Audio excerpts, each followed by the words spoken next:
Ironi besar sedang kita saksikan semuanya.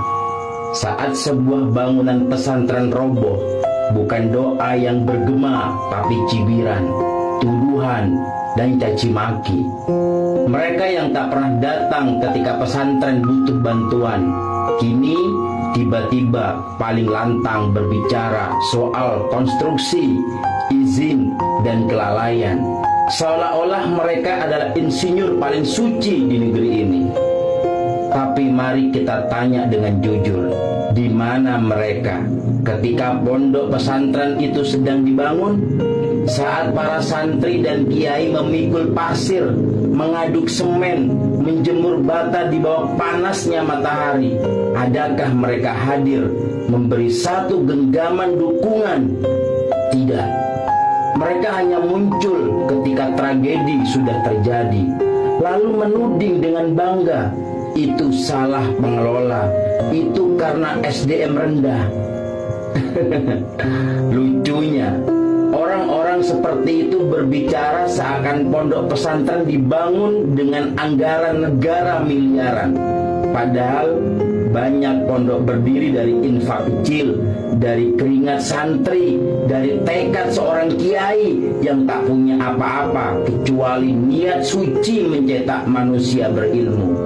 Mereka membangun dari kekurangan, tapi dengan keberanian yang luar biasa. Dan sekarang, ketika musibah menimpa, malah dijadikan bahan olok-olok dan sesansi media. Mereka lupa di balik bangunan yang roboh ada air mata para santri, ada perjuangan yang tidak pernah dimuat di berita. Kalau memang peduli kualitas bangunan pesantren, kenapa tidak sejak awal turun tangan membantu? Kenapa tidak dari dulu menawarkan diri menjadi relawan teknik, donatur, atau sekedar memberi saran konstruktif?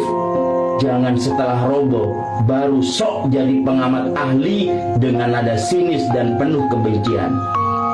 Kita ini bangsa yang pandai menilai tapi pelit menolong. Bangsa yang sibuk mengkritik pondok pesantren saat runtuh tapi tak pernah ikut menegakkan tiangnya. Bangsa yang merasa pintar di atas penderitaan orang lain. Lalu di mana kepedulian kita saat pesantren susah? Apakah hanya muncul ketika ada ruang untuk mencaci? Pesantren bukan hanya bangunan, ia adalah benteng ilmu dan iman. Kalau benteng itu roboh, mestinya kita bantu membangunnya lagi, bukan menimpuk puing-puingnya dengan hujatan.